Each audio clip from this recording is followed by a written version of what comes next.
É bom deixar esse enxoval aqui, porque nós precisamos saber que o bem está sendo feito. Nós precisamos saber que existem ações voltadas ao bem, do coração para outro coração. E quando nós vemos os objetos materializados, e nada mais, eu acho que nada mais otimista e puro do que um enxoval de criança, né? Nada mais. E quando você olha e vê que você pode contribuir com um pedaço de pano, algumas pessoas são habilidosas para fazer o crochê, o tricô, talvez desperte, o simples olhar para um enxoval desperte na pessoa a vontade de participar.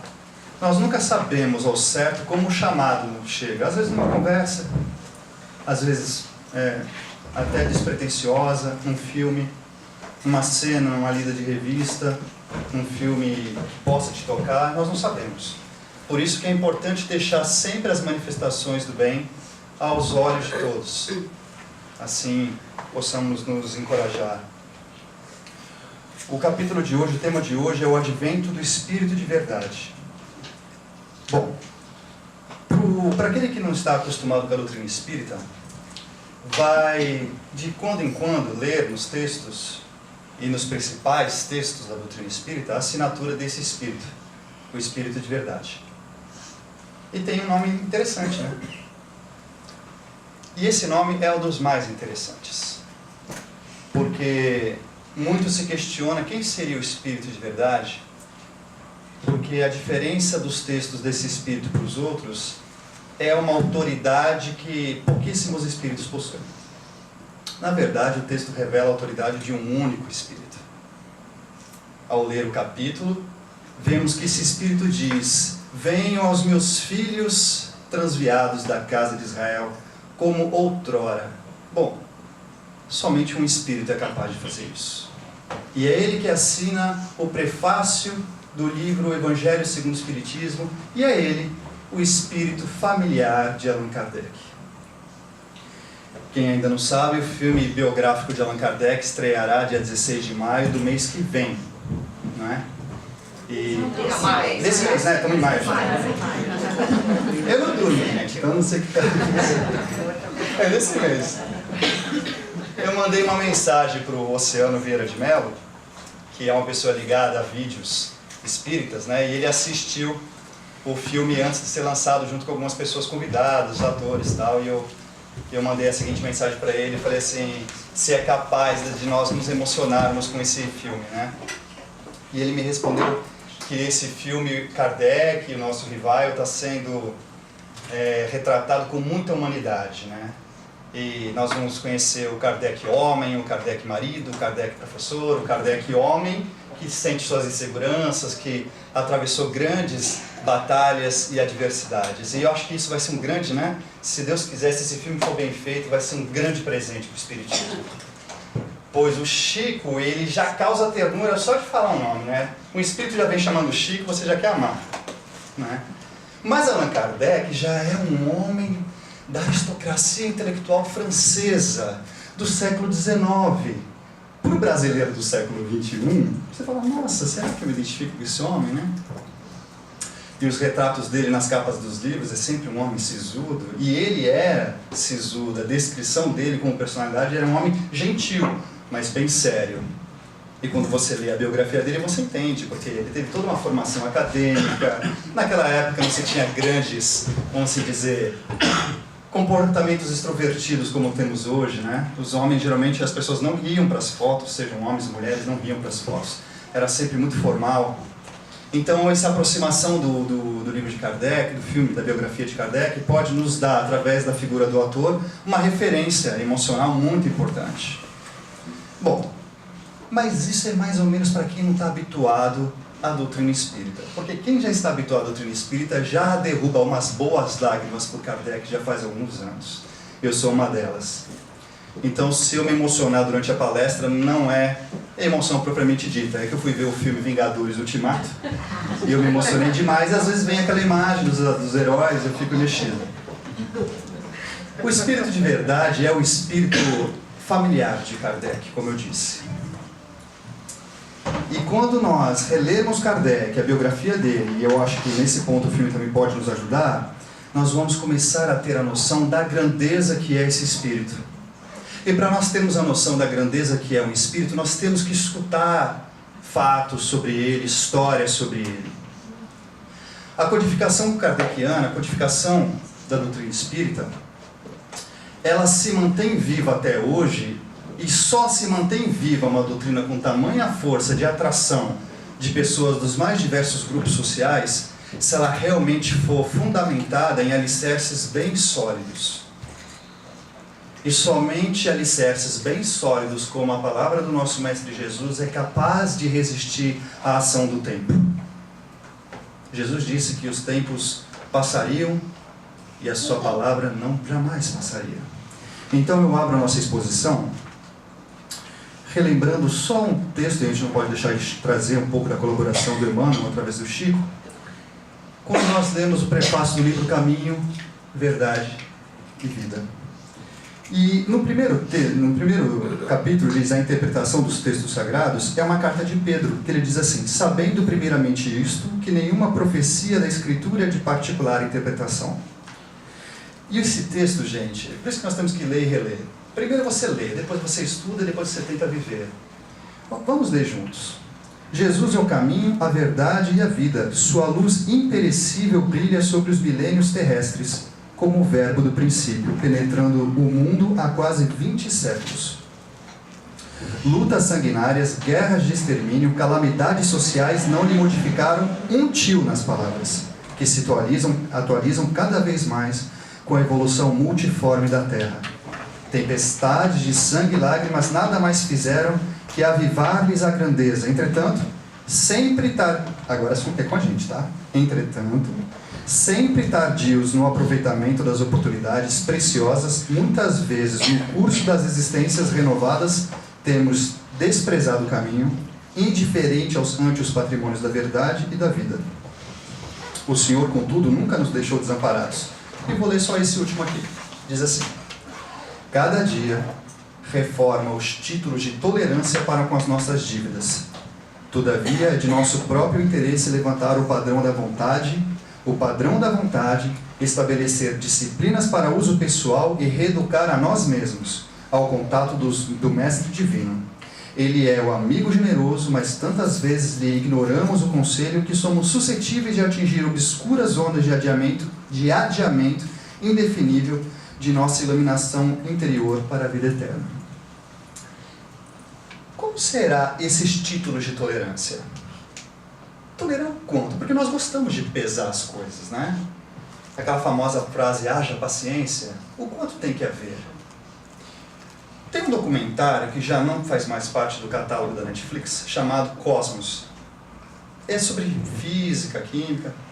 E no começo desse capítulo, dos primeiros capítulos do documentário, o pesquisador diz assim: se nós pegarmos toda a história da Terra, desde o Big Bang, da explosão, até os dias de hoje, e comprimimos num ano, de janeiro a dezembro, sendo que o Big Bang é 1º de janeiro, e os dias de hoje é o dia 31 de dezembro, nós, a humanidade inteira, só apareceu no dia 31 de dezembro, às 11h57 da noite.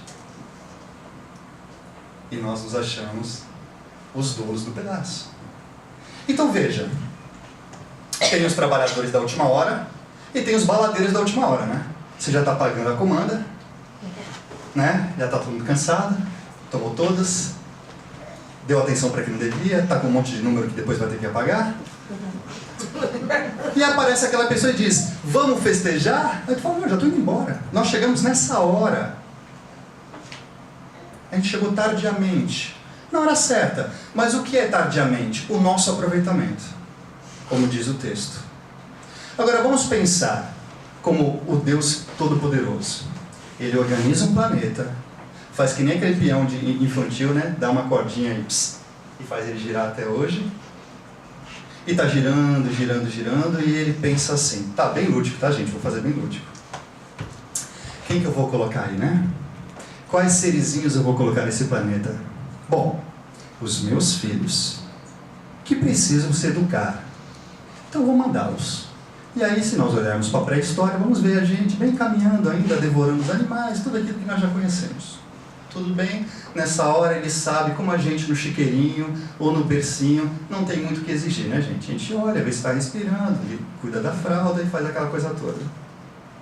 E aí nós vamos crescendo, surge o papá, a mamã, já começa a apontar as coisas, a gente fica super feliz como pai, que o filho está começando a entender. E o melhor, quando você chega na sala e seu filho está no quarto, ele escuta a sua voz e sabe, entre tantas mulheres, a voz da mãe, entre tantos pais, a voz do pai. Isso é mágico. Isso é mágico. E ficamos super felizes.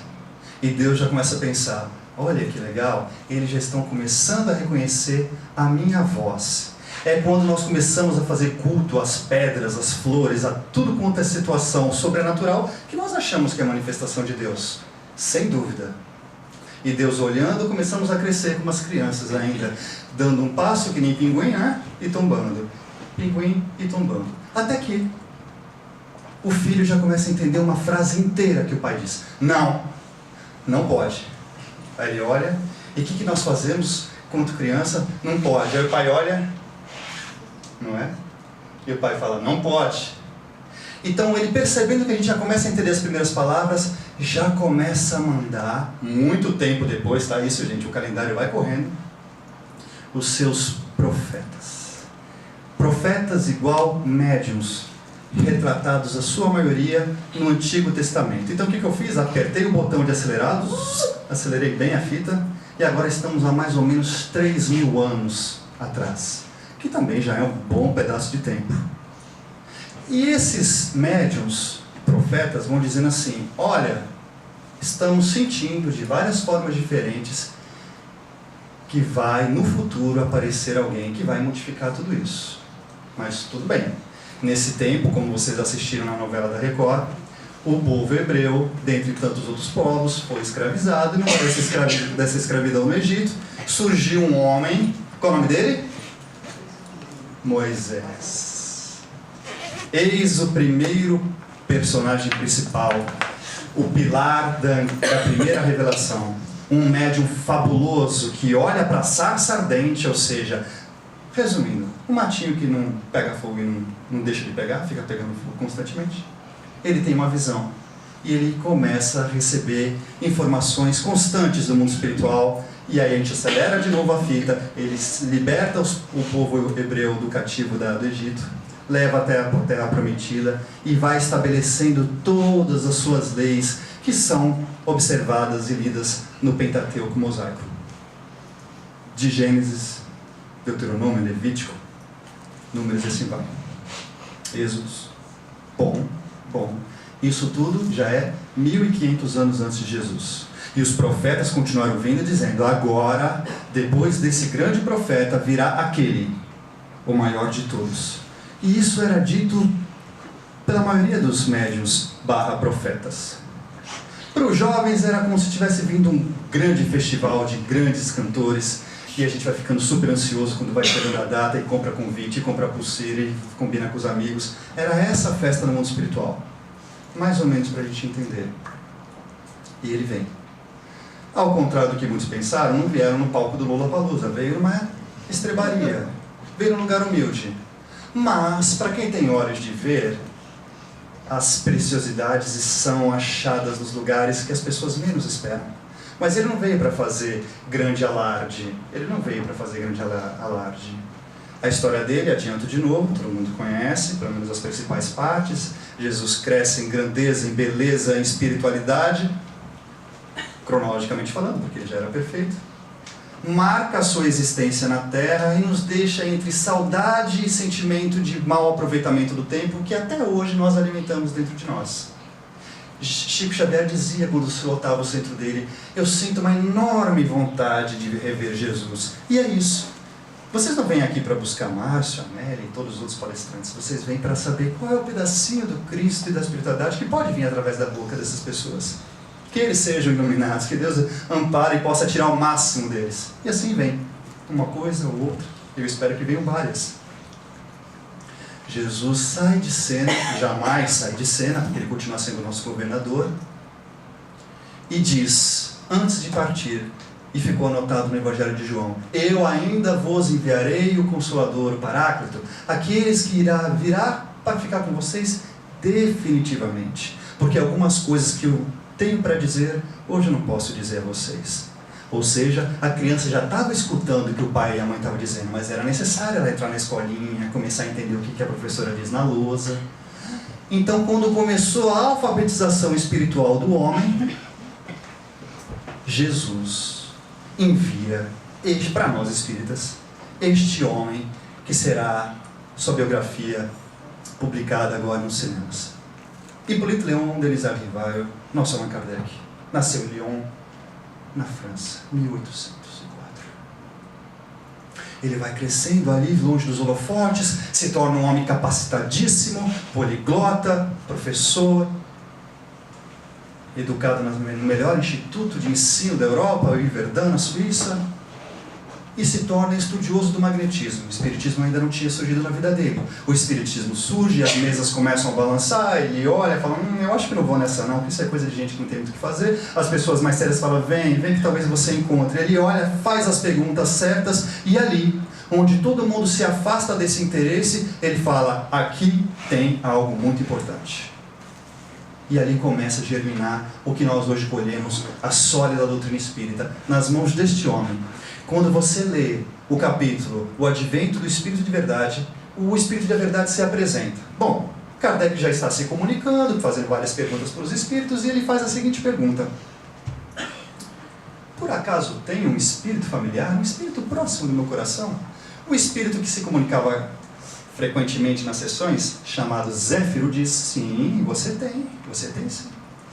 E ele: você poderia me dizer quem é ele? E o Espírito diz: aproveita a oportunidade, ele está aí do seu lado, faça a pergunta. E Kardec, muito educado como não poderia deixar de ser, faz: amigo Espírito, agradeço a vossa presença, me dignaria de dizer qual é o seu nome? E vem a resposta, diz: para ti eu sou a verdade. Qual a importância dessa frase? Jesus se apresenta ao codificador e diz: uma vez por mês estarei 15 minutos ao teu dispor. Mas esse Espírito o adverte: você terás uma missão difícil, muito difícil. Seus amigos se voltarão contra você. Naquela época, metade era religiosa, católica, a outra metade já tinha debandado para o outro extremo, que eram céticos, porque já tinham sérias rusgas da religiosidade, tinha um intelectualismo geralmente cético, e tinha este homem no meio de todos esses tubarões, no meio de um oceano de muitas coisas a serem descobertas ainda. O Espírito de Verdade, de fato, ficou na presença de Allan Kardec, e ele mais tarde diz: este homem, este Espírito, na verdade, que só mais tarde pude saber da sua grandeza, jamais me desamparou. E não podia, porque grandes obras viriam. E olha, Jesus não deixou nada obscuro. Disse a ele que seria muito difícil, que ele perderia a tranquilidade, o sono, ele se desgastaria e morreria mais cedo. Disse, porque se nada disso tivesse acontecido, ele viveria mais, Kardec viveria mais. E sabe o que é estranho de tudo isso?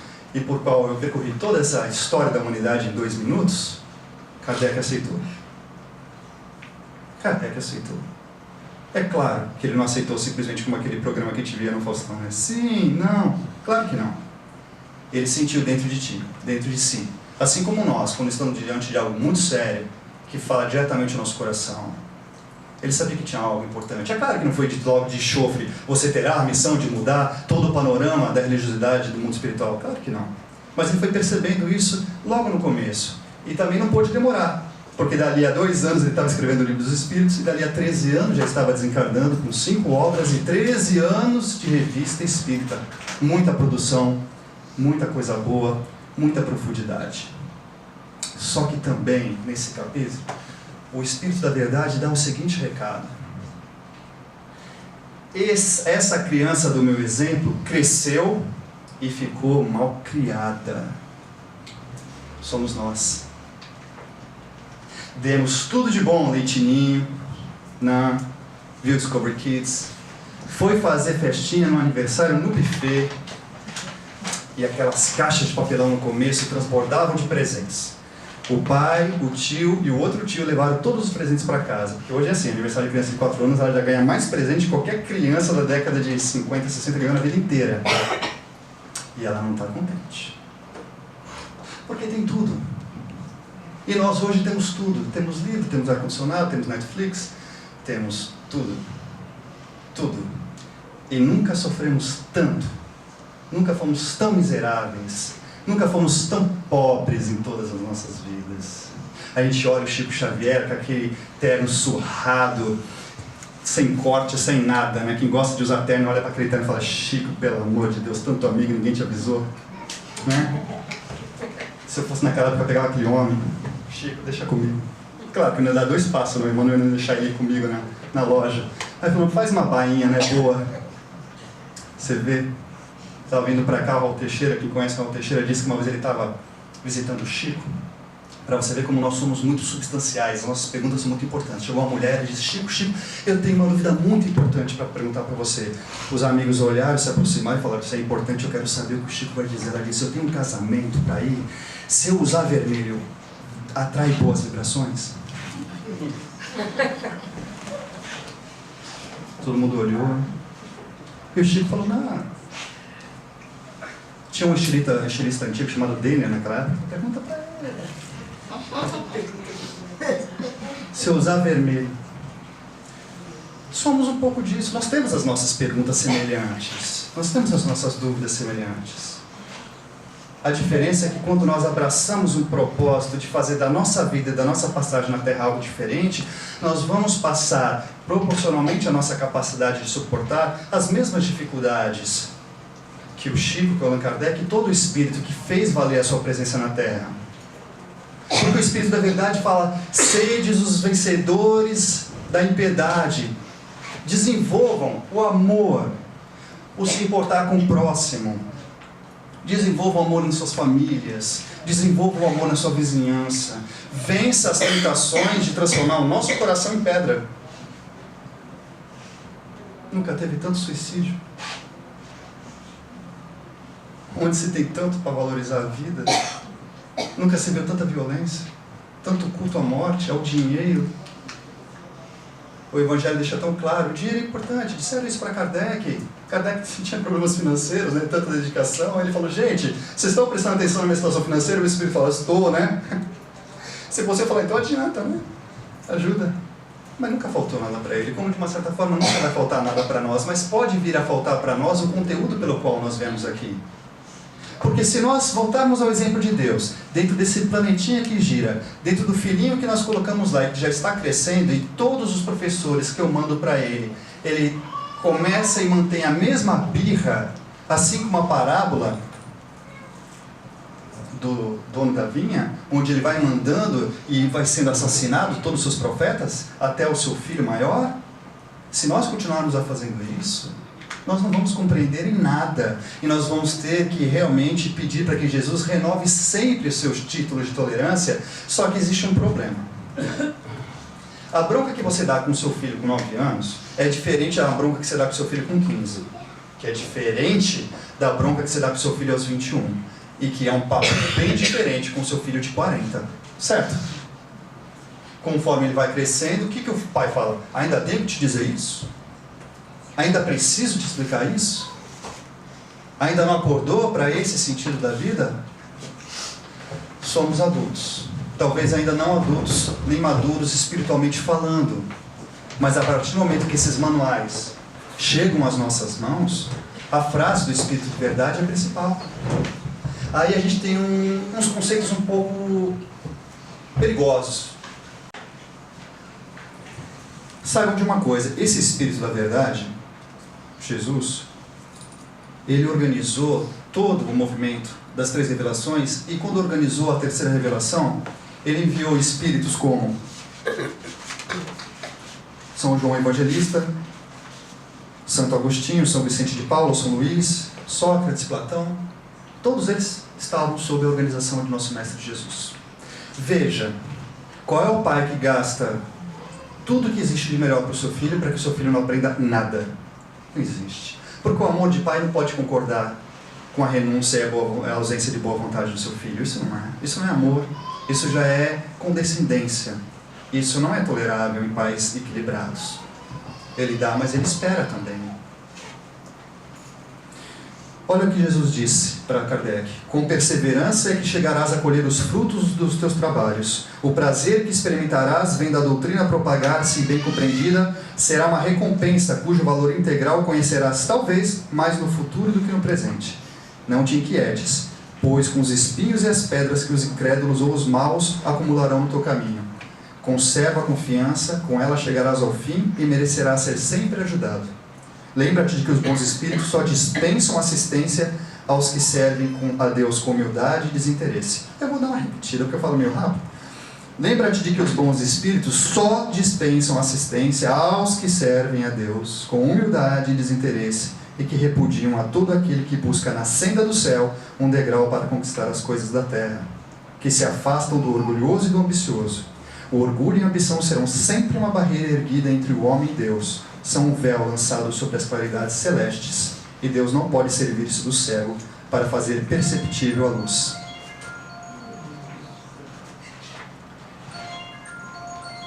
Se o cartão não passar na catraca, ela não abre. A gente pode ter cheio de desculpas, bater o pé, dar uma de vítima, falar que ninguém nos apoia. Essa história é a gente com Deus. E nessa hora, né, como dizem, o filho chora e a mãe não vê. Porque é você com o teatro da sua consciência, com os teus feitos. Querem saber se nós estamos andando no caminho certo? Analise os nossos feitos. Curamos, secamos lágrimas? Somos aquela voz amiga quando alguém nos procura, quando está chateado? Podemos ser espontaneamente bons? Ou seja, independente da pessoa ligar, a gente ligar de volta, como é que você está? Me dá um abraço. Me dá um abraço, isso mesmo, me dá um abraço. Dá um beijo gostoso, fala, pô, você é importante para mim. Porque todos os nossos dias estão contados na Terra. E às vezes aquela despedida naquela tarde será a última. Aquele até mais será a última. Eles não nos avisam. Raramente nos avisam. E se nós achamos que fazendo o que quisermos entraremos no reino dos céus, eu encerro a nossa exposição com o prefácio do livro Evangelho segundo o Espiritismo, assinado pelo Espírito de Verdade. E olha, é demais esse prefácio. Diz assim: os Espíritos do Senhor, que são as virtudes dos céus, qual imenso exército que se movimenta ao receber as ordens do seu comando, espalham-se por toda a superfície da terra e, semelhantes às estrelas cadentes, vêm iluminar os caminhos e abrir os olhos aos cegos. Eles estão à nossa volta, como estrelas cadentes.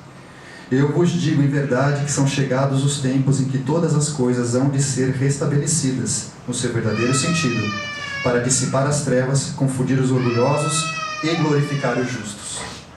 As grandes vozes do céu ressoam como sons de trompetas, e os cânticos dos anjos se lhe associam. Nós vos convidamos, a vós homens, para o divino concerto. Tomai da lira, fazei uníssono nas vossas vozes, e que num hino sagrado elas se estendam e repercutam de um extremo a outro do universo. Homens, irmãos a quem amamos, aqui estamos junto de vós. Amai-vos também uns aos outros, e dizei do fundo do coração, fazendo as vontades do Pai que estás no céu. Senhor, Senhor, e podereis entrar no reino dos céus. Para que a gente possa dizer Senhor, Senhor e entrar no reino dos céus, nós temos que dizer do nosso coração para com Deus. Aproveitemos esses minutos, hoje mesmo. Vá para casa e pense no que pode fazer a partir de amanhã. Peça a Ele que envie a você esforço e serenidade e, sobretudo, oportunidade para nós fazermos as diferenças na Terra, para que um dia todos nós nessa sala, já viu que maravilhoso, nós no mundo espiritual, olhando um para o outro, falando, nossa, você por aqui? Eu por aqui também. Vamos trabalhar? Porque enquanto existir lágrima, enquanto existir uma pessoa no umbral, é necessário que tenha um espírito lá, seja onde for, resgatando, trabalhando. E tudo em nome de Espírito da Verdade. Que assim seja.